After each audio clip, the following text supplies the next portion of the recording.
मैंने उनसे पूछा, मैंने कहा ये पढ़े लिखों का काम है, ये आपने वजारत कौन सी ले ली है, आप कोई ढंग का काम करें। तो उसने कहा यार सलीम बुखारी मुझे हल्फ उठा लेने दें, उसके बाद तुम देखना कि इस मुल्क के बड़े बड़े जिगादरी सहाफ़ी जो हैं सुबह से शाम तक मेरे बयानात में फसाहत और बलागत जो है वो घुसेड़ते रहेंगे। तो अगर तो हमारा काम सिर्फ ये है कि हम वज़ीर प्रेस कॉन्फ्रेंस करें और हम बस उसके लिए हार लेके फौरी तौर पे प्रोग्राम शोग्राम छोड़ के उसके घर चले जाएं, उनको हार पहना दें कि आपने बहुत कमाल कर दिया, ये हमारा रोल नहीं है, ये मीडिया का रोल नहीं है। जो कुछ उन्होंने कहा है मैं उसके ऊपर डिबेट करने के लिए किसी भी वक्त तैयार हूँ। अब आ जाइए आपके सवाल की तरफ जो प्राइम मिनिस्टर साहब का आपने सवाल किया है। देखिए मैंने ये दो बातें समझने की है, बेसिकली हम सब उसमें गलती है है। क्या? मेरी आपसे रिक्वेस्ट है, बसते एहतराम आपसे रिक्वेस्ट है बुखारी साहब, मुझे अर्ज बता दें कि मैंने मिनिस्टर को क्या डिफेंड किया है। मुझे बुखारी साहब आपने जाती हमला किया है, सॉरी आपने जाती हमला किया है। अब थोड़ा आप चुके बड़े इंटेलिजेंट, मैं बताती हूं जाती राय आप दोनों की राय सामने आ गई है। नहीं आपने जाती हमला किया, उनका एक बयान है, उनका एक बयान है और ऑब्वियसली इंटरप्रिटेशन है। बुखारी साहब यू शुड से सॉरी और लोगों को देखने दें कि आप बारी बारी बात कर लेते हैं और आप दोनों की राय है, दोनों की राय बताएं कि असद उमर ने जो कहा है उसमें गलत क्या है। बुखारी साहब हिम्मत है तो बताएं कि असद उमर ने जो क्या है एक मिनट आप बोलिए, मैं वो जरा सुनिए तो सही। अगर आपने मैं आपको जाने नहीं दूंगा। डॉक्टर साहब पूछ लेते हैं आप दोनों की राय सवाल से। बताएं कि आप एक बड़े इंटेलिजेंट आदमी हैं बुखारी साहब, और बड़े इंटेलिजेंट आदमी हैं, आप बताएं। अच्छा चले, आप कह रहे हैं फंस गए, मैं बुखारी साहब से पूछ लेती हूँ आप जो कह रहे हैं। बुखारी साहब बता देना, आप बड़े सही बात ठीक है, गलत क्या पूछ लेते हैं, और तसल्ली से सुने तो सही, पहले सुन तो ले यार। बताएं कि क्या गलत कहा है उसने।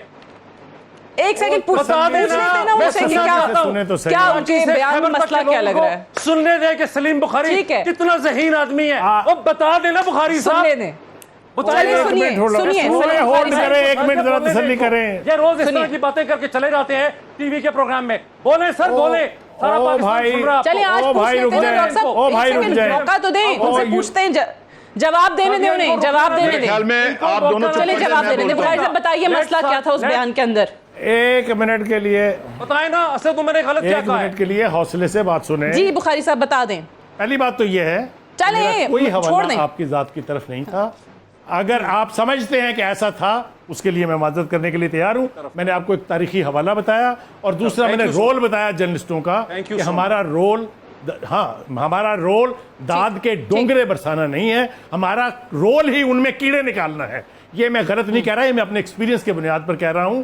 आई am a professional journalist for last 49 years. तो मैंने आपकी जात पर कोई हमला नहीं किया। मैं सिर्फ डॉक्टर साहब की अपने उसकी असद उमर की उस बात पे कह रहा था कि डोंट शो अस ए रोजी पिक्चर, आप रियलिटीज पर आएं। आप हर चीज का रोना पिछलों का रो रो के उनका जनाजा निकल गया। वो लूटर थे, वो चोर थे, वो डाकू थे। खुदा के लिए छोड़ दें, ये कोरोना उनके दौर में शुरू नहीं हुआ। आपने जवाब ये देना है कि जब आपके दौर में आया तो आपने किया क्या है। मैं उसके हवाले से गुफ्तगू कर रहा था कि हमारा प्राइम मिनिस्टर जो है वो डिनायल मोड में है कि लॉकडाउन इज नो सोल्यूशन।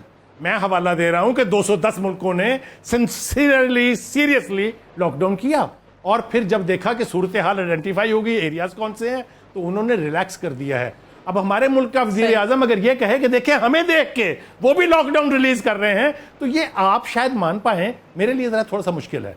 दूसरी बात यह है कि मैं आप और काजी साहब, हम अवाम के नुमाइंदे ज्यादा हैं, हमें अवाम का दर्द ज्यादा बयान करना चाहिए और ज्यादा शिद्दत के साथ करना चाहिए।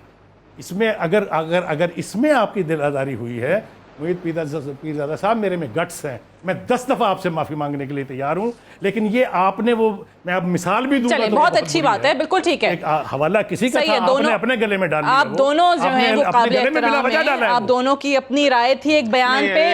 अब वो बयान पे आ गई राय, उस बयान पे हम बात भी नहीं कर रहे। मैं तो आगे बढ़ गई, मैं तो ये पूछना चाह रही थी कि भाई अब क्या करे हुकूमत मजीद, और इस मामले में लेके इस चीज से तो मैं बिल्कुल मुत्तफिक हूँ कि बुखारी साहब जो कह रहे हैं कि आवाम के लिए जो मुश्किलात हैं उनको हमें ज्यादा से ज्यादा उजागर करना चाहिए। काजी साहब कुछ कहना चाह रहे हैं, फरमाइए। देखिए, मैं कहना चाह रहा हूं, मैं बड़ा सपोर्ट करता हूं इस बात को जो इन्होंने कही है, बुखारी साहब ने भी और मुईद पीरजादा साहब के प्रोग्राम ने हमने एक मुतालबा किया था कि हम आज मुतालबा करते हैं इस मुल्क हुकूमत से कि निकालें पिछले 30 साल का रिकॉर्ड, किस सहाफी ने क्या लिया, प्लाट किसने लिया, वजारतें लेने वाले तो हमें नजर आ गए, ये निकाले बाद पता चलेगा, सब सईद काजी की औकात भी पता चले। सुने मेरी बात भी सुने। और एक और बात 2 साल हुए इमरान खान को, मैं सपोर्टर नहीं हूं, मैं उसको वोट भी नहीं दूंगा। जो न्यू लिबरलिज्म का बंदा होगा मैं उसका वोटर नहीं हूं। मैं पीपल्स पार्टी के साथ था, वो फौत हो चुकी है, मेरा लीडर कोई नहीं है यहां पे। मैं अपनी तारीख में तलाश कर रहा हूं, नहीं मिलेगा तो मर जाऊंगा ऐसे ही। मगर 35-40 साल से इस मुल्क के साथ किसने खिलवाड़ किया? 85 से आके ये हमारे ऊपर सवारी कर रहे हैं। ये बिलियंस ऑफ डॉलर्स की इन्होंने अंपायर्स खड़ी कर दी हैं। और आज ये इनके मीडिया सेल्स के जो लोग हैं वो आके, इमरान खान ने क्या करना है? मैंने इमरान खान के आने से पहले कहा था उससे ना डरो, इमरान खान से ना डरो, डरो जो उसके बाद आएगा। उसकी वजह यह है, और इमरान खान का सबसे बड़ा एक ही काम है, मैं तारीख के तालिब इल्म के तौर पर कह रहा हूं, उसने इनके चेहरों से नकाब उतार के यह भी साबित कर दिया कि तुम्हारी रियासत में जान ही नहीं है किसी 5-7 स्टार चोर को पकड़ने की। उसका इतना ही काम था, वो करके चला जाएगा। अब दो नाकाम है इमरान खान। तो ड्रग रेगुलेटरी अथॉरिटी में जो सवाल उठे हुए, मैंने 35 दफा प्रोग्राम किया, उसका भी नहीं जवाब दे सका। लेकिन जिन लोगों ने 30-40 साल से इस मुल्क के ज़राए पैदावार इस तरह लूटे, जैसे मां बाप का माल था, मैं उन्हें भूल जाऊं? और आज ये उसकी एक्सटेंशन है। मैं आज आपको बताता हूं, ज़िया-उल हक की एक्सटेंशन नवाज शरीफ था, बेनजीर थी, और इवन इमरान खान भी है। यही लोग हैं, एक ही तबका है, कभी शेरवानी वाले के पीछे हो जाते हैं, कभी वर्दी वाले के पीछे हो जाते हैं। और खुदा की कसम, आप निकालें साफियों के, मेरे समेत सब के कच्चे चट्टे, आपको रौनक लग जाएगी। और मैं मुहीद साहब के प्रोग्राम में इन्होंने भी ये मुतालबा किया था, और वहां अजहर अब्बास बैठे हुए थे, हम भी यही मुतालबा करते हैं। ये होना चाहिए। आई थिंक ये बिल्कुल सही मुतालबा है। मैं खुद भी और बुखारी साहब भी जो है वो इसकी तायद कर रहे हैं, वो भी सर हिला रहे हैं कि ये होना चाहिए। जोर लफ्जों में तायद करता हूं। बिल्कुल सही है। ऐसे चेहरे बेनकाब होंगे, आप हैरान रह जाएंगे। ये बताइएगा कि ये तो सही है, ये आई थिंक हम चारों ही इस पर मुत्तफिक हैं, और हम चारों का ही ये मुतालबा है कि होना चाहिए। जब सबके एहतसाब की बात करते हैं तो यहाँ पर जो मीडिया में जो हैं वो सहाफ़ी हैं, उनका एहतसाब भी होना चाहिए, और पता चलना चाहिए कि किन्होंने किस दौरे हुकूमत में क्या क्या फ़वाइद जो हैं वो उठाएं, और वो सबके सामने आना चाहिए। डॉक्टर मोहित पीरज़ादा साहब, आई थिंक वापस हम अपने टॉपिक पर आ जाते हैं। मैं सबसे बार बार पूछ रही हूँ कि होना क्या चाहिए। ऐसे में बिलावल साहब जो हैं वो वफाक की तरफ तनकीद करके वो ये बात करते हैं कि वफाक उनकी ज़रूरियात, उनके सूबे की या दीगर सूबों की ज़रूरियात पूरी नहीं कर रहा, फ़ंड्स नहीं दिए जा रहे हैं, वो कह रहे हैं कोई इक्विपमेंट जो है वो फ़राहम नहीं किया जा रहा है। अब इन दोनों को जब हम देखते हैं, सिंध को और वफाक को आमने सामने, तो बहुत सारी चीज़ें ऐसी भी सामने आ रही हैं जो हो नहीं सकती हैं, लेकिन एक बहस के तौर पे जो है वो एक महाज खड़ा कर दिया गया है 18वीं तरमीम को लेकर। सो आपको क्या लग रहा है कि ये बेवक्ती रागनी, इस बहस के पीछे क्या मुहर्रिकात क्या हैं?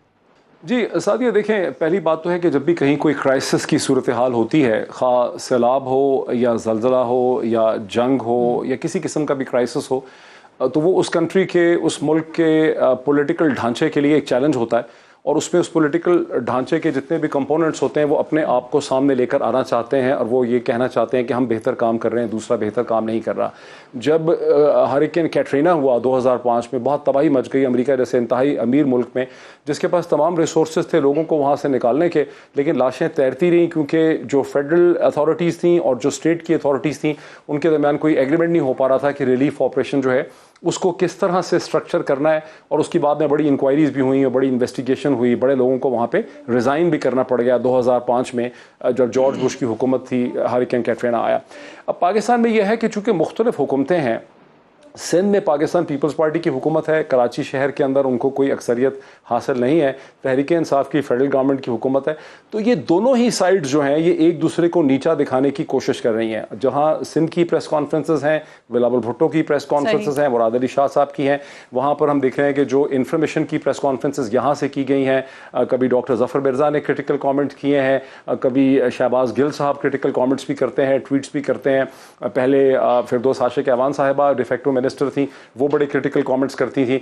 तो ये एक जो है वॉर ऑफ वर्ड जो है ये दोनों के दरमियान लगी हुई है। मेरे ख्याल है दोनों अपनी अपनी जगह पे इस क्राइसिस से निपटना चाहते हैं, इसका हल निकालना चाहते हैं, लेकिन एट द सेम टाइम जो पॉलिटिक्स में होता है, जिसको हम इखलाकियात से डील करना चाह रहे हैं, पॉलिटिक्स के डायनामिक्स ये हैं कि दोनों को अपनी अपनी कॉन्स्टिट्यूएंसीज और सपोर्ट बेसिस को ये बताना है कि हमने इसको बेहतर रिजॉल्व किया है। तो उसकी वजह से ये इतनी स्किर्मिश है, अगर बहुत मैच्योरिटी हो, और ये हर जगह ही हो रही है, न्यूयॉर्क के जो गवर्नर हैं एंड्रयू क्यूमो, वो चूंकि डेमोक्रेटिक हैं, अमेंडमेंट वाली जो बहस है इसमें आपको कोई दम नजर नहीं आ रहा। आप कह रहे हैं कि अपनी अपनी जो ऑडियंस है उनकी कंजम्पशन के लिए, उनको सेटिस्फाई करने के लिए उसी में से एक नई बहस छेड़ दी गई है।